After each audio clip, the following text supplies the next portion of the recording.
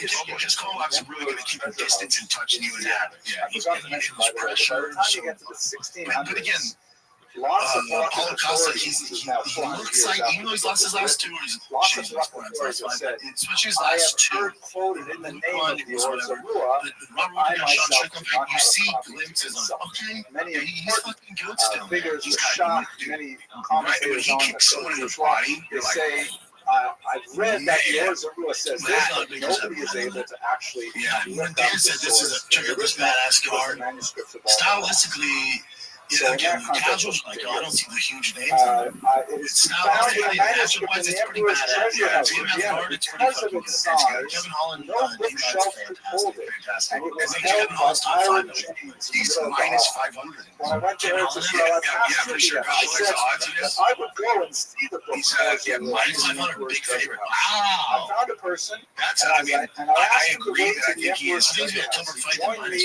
500. Yeah, minus 500 pounds. Yeah, he's definitely not. I think D-Rod is a slow starter. Kevin comes out like a fucking banshee, so I'm taking that into consideration. And then Danny getting first Patricia I will tell you what I heard from my father. I like Danny getting that. Those guys, if you shot their head off, you think they're the same person, right? He said, I guess actually, sound of my treasure house. The sound of those chains was striking against one another. Card overall's good though. Sound coming from that.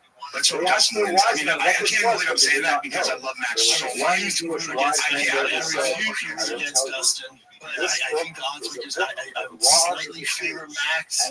Just based on his last performance at 55 red time and compare for it. He looks so fucking good. Now that some of the Jews of Vienna were about to change some practices of their fathers, if Dustin wins, it'll be one of the most iconic moments in the history of sport. And I guarantee, because Dana set this all up just for Dustin's last Rob, I'm going to see a video package. It's going to be crying. It's going to be sick. Yeah, it's going to be amazing. Max Holland didn't give a fuck. Like the chill last one, say less. Yeah. Dude, hit the shower. Yeah. I saw, that's like Korean Zombie. I saw him fighting against Lasky Live in Jacksonville. And Jesus, that was a merciless beating. That's fucked up. Yeah. But yeah, this is a period of great change. He's a tough bastard. Who's that new Korean guy? He's a savage. Light heavyweight? Oh no, he's Chinese. No, not the one that beat Anthony. Not the Iron Turtle. What is he? I don't know. He comes up under Korean Zombie, like trains him. Now I know that the Holy One blessed me. Troubled my sleep only for this. Oh yeah, so that the Jews would not change the practices of their fathers. Yeah, he's a That sad. same day, the second of the innovators, meaning like the Master and the came and asked the Emperor's permission to institute new practices in prayer and the like. The Emperor was he's been out for a hot second. He's been out for a hot second, and he's coming off of a huge tragedy in his life too. Like his brother died in that fire. Terrible story. Like his brother, his brother got in his apartment fire, and his brother got terrible story. Dude, he was like.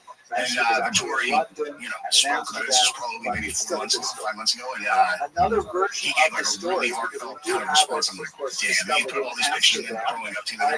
Really cool. For sure. Yeah. But Brendan, he's so talented. He just makes some amazing mistakes. He just makes certain mistakes. Cyril Gahn does the same thing too. What the fuck are you doing? I like this matchup though because both of them are coming out with good losses and both of them are really good. So it's like one way or the other, one of these two guys is coming out with a victory. It's a good. It's hard not to root.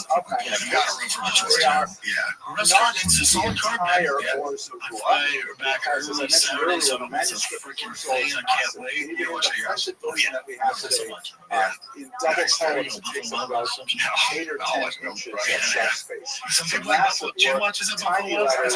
Oh, dude, must have been writing whenever we're gonna do most of his. I got a big name that wants to do a hiking game. Oh yeah. All right, let's figure it out. He was constantly dude, then again, report two in the books, dude. Enjoy UFC 318 this freaking Saturday. Appreciate it, brother. It was fun. Next time, like at some point, we're just gonna switch the name on it. It's gonna be like the game. Yeah, that's what you Dick Starring Conor McGregor. Yeah, guys, that's it. What's up, guys? I'm a lot from it, but I want to return to my question. How is it that it was so important when it was written and then it ceased to be studied, or it was basically lost within a couple hundred years?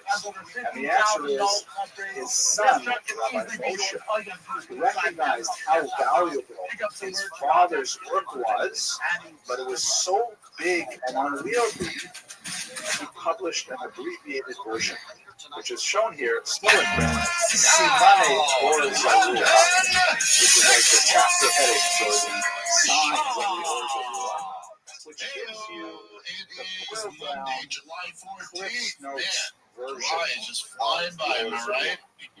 So if you are a really serious scholar, you've got to work through the original manuscript, which is massive, a glorious summer day here in Austin. Authentic, dedicated, careful edition that just gets to the heart of the decisions that the Ors of Ruah made, and you don't have to worry about all of the back and forth and all of the extraneous information.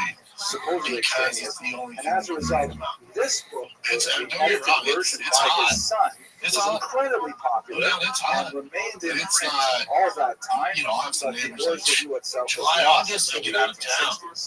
And only then was the original manuscript returned. So this is really giving away my original opening statement that it was so good, so comprehensive, I haven't seen it yet. so complete that nobody studied. Even Jamie, that they preferred to go with Simani, the short version, which was really much more adaptable to people's needs. I attended an event just recently so maybe it's called somewhere here in Austin, but I'm waiting for this. And there's an amazing number of Orthodox Jews are the highest single population. If you want to leave with anything, don't leave with the Asian. Whatever reason it is, Orthodox Jews will actually volunteer I've had tarantula hogs and snakes. So anyways, they had this one guy who was a Sephardi man who donated one of his kidneys. A beautiful thing. At the day of the operation, he met his recipient, who was an Ashkenazic man, and the Ashkenazic man apparently, as soon as he came out of his anesthesia, the first thing he said is, well, now that I have the kidney of a Sephardi man, can I have rice on Pesach? In the garage was El So the question is, he's cute. I was going to say that. So all things. The question would be, let's say we made a halachic question was asked, and the great rabbis of the era considered it, and they said no. She comes in, And she's then like, that particular precedent was lost for whatever reason. People lost a piece of paper. She's like, wait till you see this thing. And then he was right by my house, I'm like, and then 50 years later, the same thing happens again. Just like, and they go to the great rabbis, the that aggressive. and they look at it and they make a decision. Yes, he's kind of playing you possum. can He's have just like rice for Pesach. froze. And after they make that decision, someone said, "First, wait a second, I found this precedent over here." So the fact that the precedent was not part of their deliberations, does that invalidate the decision? Do they have to restart it again? Or do they say, look, we've been talking about this for 50 years, we're not going to change it now? So that's what happens with the Ors of Ruah, in that the original text is out of circulation for so long, people make decisions in its absence. To invalidate those decisions and go back and consider the Ors of Ruah, or we say, no, it's now settled law. You know? We have several things like that. So let's talk a little bit about what is this book about. We spent half an hour and we have not said what's actually in the book. So this is the full set of the Shulchan Aruch, the code of Jewish law, just as a background image. The only thing with my kiddos The Ors of Ruah is one of the figures in a group of Jews called the Rishonim. This is, of course, familiar to anyone who studied the Talmud or halachic literature. Basically, we have this very important I mean, I'm in my 40s, dude. philosophical concept in Judaism that states that the earlier generations have a greater level of spiritual sensitivity, primarily because they are less removed from the revelation side. And later you go in time, there is a diminution. Tennessee. I assume Theo was on the road, otherwise he did front row. But some of the boys was there, a couple of pump in there, cage side, you had Luke Bryant there. Because they're further away from the Sinaitic experience. Now, the later generations may have much more knowledge. Like I said, my iPhone has a tremendous amount of Torah in it, and I can access it very easily. But I don't have the same spiritual sensitivity that my predecessors had. And that has a lot of impact on how decisions are made. In those prior generations, there are kind of like big chunks that are divided in our historiography and our literature, and we say, okay, these 10 generations belong to this group, and then there's a big drop off, and there's another 10 generations belong to another group, and so on. The Rishonim are the first generation of European scholars that means after the decline of the Jewish civilization, primarily in Babylon, where the Talmuds are written, and the generation that succeeded them, called the Geonim, Mesopotamian region, then you have a rise of Jewish scholarship in places like Spain, in the Rhineland, Rashi, people like that are going up. Those people are called Rishonim. It means the first ones. There's a series of rabbis that go basically from about the 850s, 900 until about 1400. All the rabbis who taught in that time are Rishonim. The period afterward is called the Acharonim, or the later ones, and that extends up until maybe the 1800s.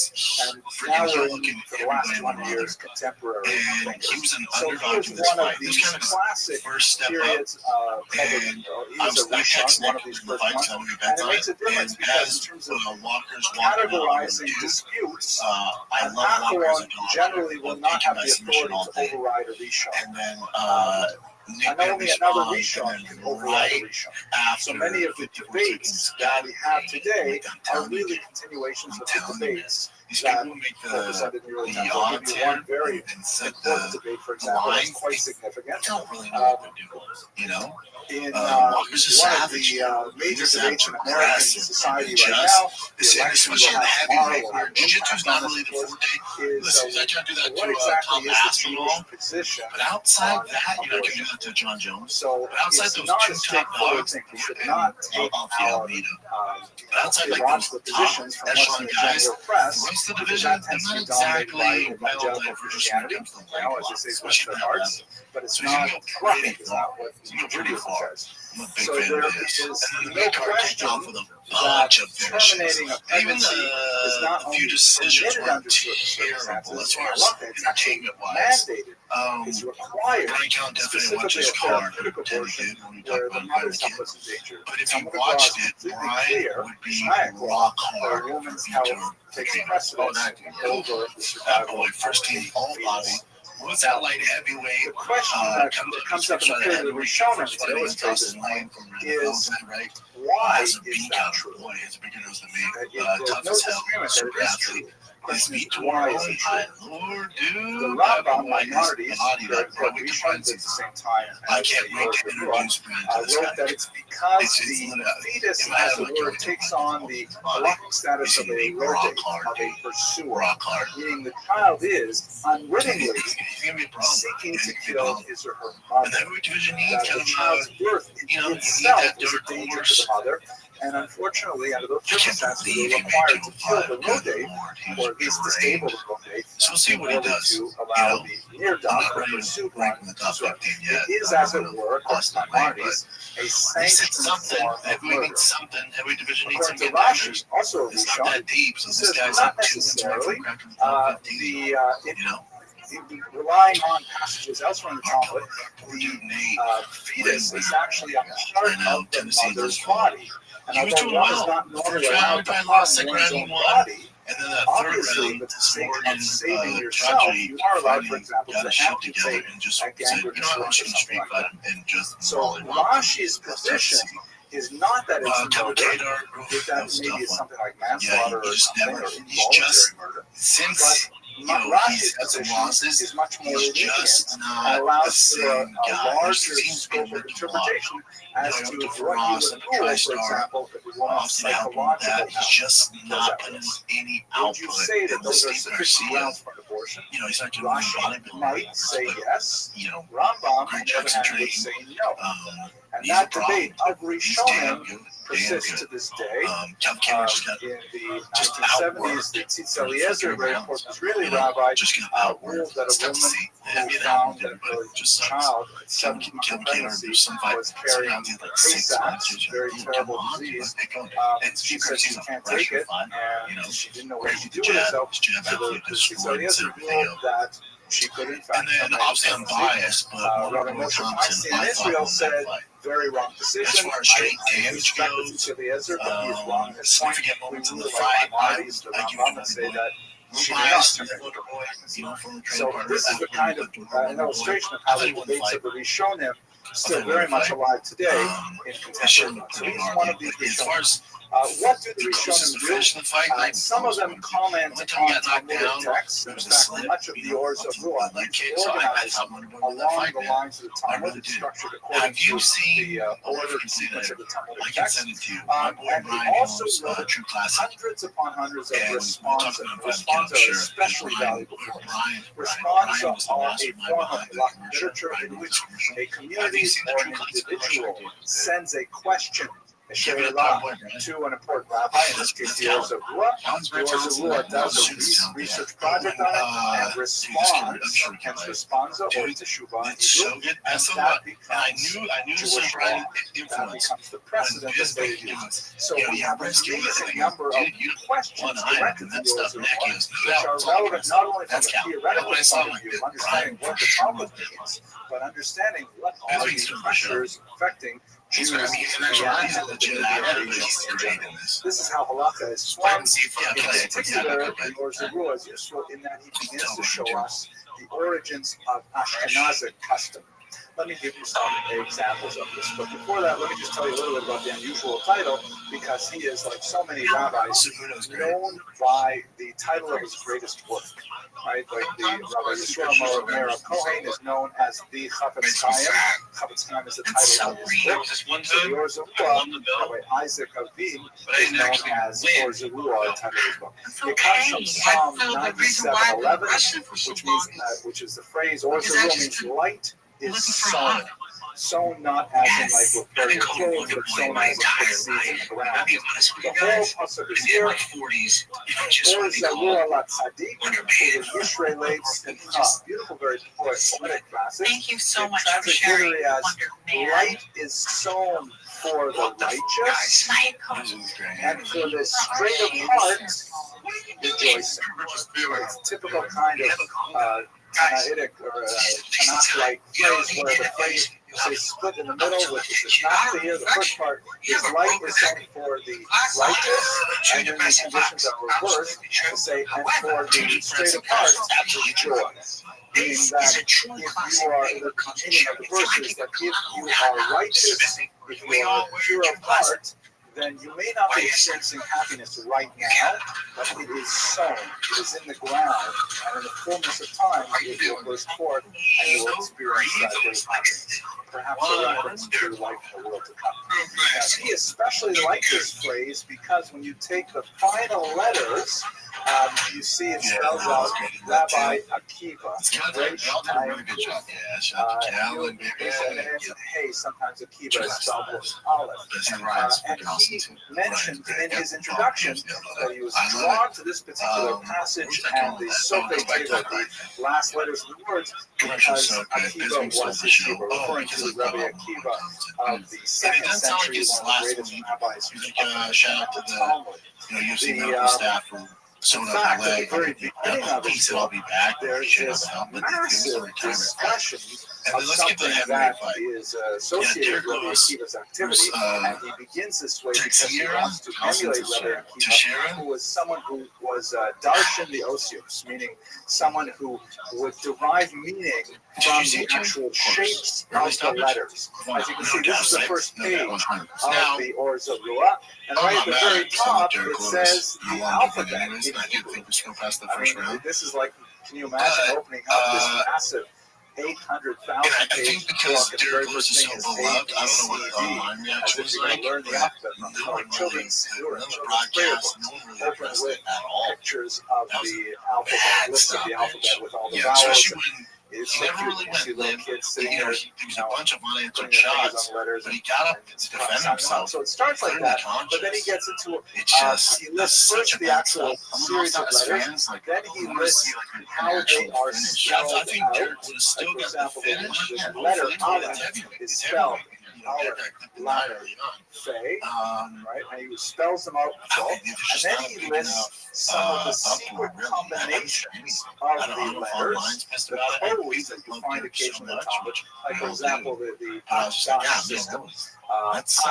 Is like the Aleph, the first letter, is replaced by the Taf, the last letter, the last letter of the alphabet. The Beit, the second letter, is replaced by the penultimate Shin, and that way you can spell out a whole word or a whole sentence by those letters, and several other less common ones. And then he goes into a long discussion which extends for about 30 pages about some of the secrets of the shapes of words themselves. This is out of character from the most of the work because it is deeply Kabbalistic, very much into gematria, numerology, and other things which are, just an indication of the mystical background of the Or Zarua, which we shall see in terms of I knew it was his going to be one of influences. these fights, take care of Is he a Makubal? I would say he is. He would not make his reputation on it, but as we shall see, he was deeply influenced by a very important celebrations. He's like, because I don't know what they're saying travel Portuguese, but they're talking shit. Here's a passage, a page of the Talmud, a very old printing here. The Tosfot, by the way, are the commentators on the outside. This is the actual text of the Talmud itself. On the inside, private place by the binding is always printed with commentary. Rashi, who is more of like he takes you hand and he walks you step by step through the meaning of the text. Tosfot, by contrast, is much more into discussing the contradictions and things like that. So, Rabbi Yitzhak or Vienna is one of the members of the larger school of Tosfot, perhaps the most well-known are the grandchildren of Rashi himself, but there are literally tens of scholars throughout Europe that contributed to this massive body of work. His teachers included the Aruba Abosa, author of a very famous commentary and halakhic work, and his students included the Maharam of Restream, whose biography is also quite fascinating. Perhaps we will refer to it in a later lecture. Perhaps my most famous, perhaps my most favorite of his teachers, however, was Yehuda Rothschild. So let's say most prominent individual in a short-lived phenomenon called the Hasidei Ashkenaz. Fascinating explosion of spiritual activity, primarily in the Germanic lands towards the north, that has its own name now called Hasidei Ashkenaz. The term Hasid, we speak today about Hasidim. Generally speaking, that term is used to refer to the followers of the Baal Shem Tov in the 18th century. Prior to the 18th century, the term Hasid was generally used to refer to anyone who went beyond the minimum standard. UFC 318 is coming to New Orleans, and it is a fun one. The BMF title is on the line, and the hometown boy Dustin Poirier. It's the last dance. That's right. The king of the lightweight division is going out on a fun note against Max Holloway. It's the trilogy fight, man. And DraftKings Sportsbook has the official sportsbook program of the UFC. Has all the action you need. Holloway Poirier 3 headlines. It's the last time Poirier slipped into the octagon. And if you're new to DraftKings, check this out. New customers should bet 5 with 150 bonus bets instantly. Download the DraftKings Sportsbook app now and use code SHOPSHOW. That's code SHOPSHOW. For new customers, get 150 bonus bets instantly when you bet just $5 buckaroos. rules So are DraftKings. they would The like crown is yours. put their Gambling bodies in problem? Call coffins 1-800-GAMBLER. after they passed In New York, away, call and they would tell the 877-8-OPEN-WIDE or text that they OPEN-WIDE wanted the 467-369. coffins In Connecticut, on help is the available ground for problem gambling. Call 888-789-7777 or visit ccpg.org. Please play responsibly. On behalf of Boot Hill Casino and Resort in Kansas, 21 and over. Age and eligibility varies by jurisdiction. Void in Ontario. Bonus bets expire 7 days after issuance. For additional terms and responsible gaming resources, see dkng.co/audio. City Ashkenaz All right, let's kind get of into faded away. the But they did leave us a rather remarkable I book guess this is called a pay-per-view. Sefer Hasidim, which is a brilliant I'm not gonna explanation hate of it. It's some of a the good philosophical card, standpoints, and and it's a it's strain gonna in Jewish it's gonna thought that deliver. was not This is one necessarily of those cards survived, that's gonna but deliver. nevertheless Obviously, fascinating you have a in BMF its title on the detail. line. I will mention You one can't thing that Yehuda put the rest Hassid of the card with wrote just that one is still fighter. So all extremely these well fighters preserved could among eventually, Jews. Probably they heard had of to it, maybe compete for even BMF considered title. it in your So own BMF right bad motherfucker. private relationships. For those who Yehuda don't know, Hassid, the the teacher BMF of title Your was Zerua, created he by left Dwayne The behind Rock a fairly Johnson. detailed will for his children. So That has a now whole the bunch of UFC was significant like, yeah, this is great. We're just stipulations gonna about roll how with he that. wants I to think it's supposed to be behave a one-off, and then One of the no, things just that he roll with wrote it. to Because the his children casuals, as long as is there's a that belt a on the man line, you should can call never the biggest marry a pussy woman in the world. with the As long same name as as his there's a mother. belt on the line, people assume it's a world And championship there's never, fight. that's the And only we can source have them for at it like in the rest of pay-per-views. Jewish tradition. It's Here's not my in the question, Talmud, maybe not in you can halachic look this up, literature. Jim. It comes just from Talmud. So Now, we don't know what that if, means. He because provides no source technically for it. Topuria has the BMF No, title, it's right? him specific. Yehuda We have Hassid the said, don't BMF ever marry a woman with your title, mother's name. or Who since knows Max what? Holloway's fighting for the BMF So title, the and halachic Dustin Poirier's literature fighting for later the said, BMF just title, be safe, do also they deal with your get father too. paid But like it's an I have to actual share with you title, one or is this thought all from the great smoking Hutzker Rabbi, It's just who something considered the Hutzker UFC's name. I pulling have to over demonstrate on my fan time base. because he was so brilliant. When the UFC actually 19th can feel century the Hasidic rabbi who wrote that if Yehuda Hassid had known how seriously people would take his will regarding not marrying a woman with the same mother, if they knew how Jews would read his will with such intensity and dedication, he should have put the Ten Commandments in there too. That's the So it's not like confirmed. Self-flagellation is also In there. essence, well, the BMF title You doesn't see carry the exact self-flagellation same weight also as the come up in Union the Championship in terms of visual links and response touches. circle as So well. you can't draw But the the City eyeballs to Ashkenaz that, were of very big course. into this. You know, like Position the Rambam was a very different kind of thinker. He did see the value in it. And actually, it's ironic because the Hasidim themselves also tried to get the Baal Shem Tov was not a big fan of this. He's saying like we're not in the generation where we fast the same way that the City Ashkenaz did. So the term is a little bit misleading. We use it in different ways. But this was a brief period of time where this was as a word of religious style. This is all, I think, fascinating stuff from a religious perspective. I, however, am a historian. So what's really cool, I think, is what can we do with the Or Zarua as a historical text? What can we learn about the nature of Jewish life in early Ashkenaz from the Or Zarua? And the truth is we can learn a lot from it. So this is not the way the Or Zarua intended his book to be read. He was primarily composing a halakhic treatise and a commentary on Talmud, but nevertheless we have tremendous things that we can derive from it, and we have only begun to scratch the surface. As I mentioned, it was not published until the 1860s. Sefer Hasidim, because it's a very different kind of work. It has a lot of beautiful kind of parables in it, stories in it that are fascinating. It was printed much earlier, and a lot of work has been done on the Sefer Hasidim about the life of early Ashkenaz. The Or Zarua is just beginning to get that attention. 50 years from now, probably we'll have several monographs that tell us more about it. Let's just get a look at some of the things. So my first encounter was actually through this man's work, Alexander Narkavi. Who was a great linguist. He wrote an amazing American Yiddish English dictionary, which is actually worth reading cover to cover. There's so many amazing words. As far as he published it in you can get 1907 like, after look he at this encountered badass American card. English. It is He a had to work badass in there card. in Yiddish like It is. so Stylistically, this delivers so on it's just clearly American aspect derivation. except for name Fascinating. pop. But he was also Which, really you know, a great you don't have scholar that of as language, far or as it early being a language. big And he studied the Or pay-per-view needle Zarua mover. It's not for that. the non Hebrew terms that occur there. And fascinatingly, the Or Zarua was fluent in many languages. He refers specifically to early Czech as Lashon Canaan, the language of Canaan. And when he's looking for a particular word to describe, some kind of object or animal or phenomenon, he'll use the Czech word. He'll say the Lashon Canaan, it'll give you the Czech word. The Czechs at this point were illiterate. They didn't have language.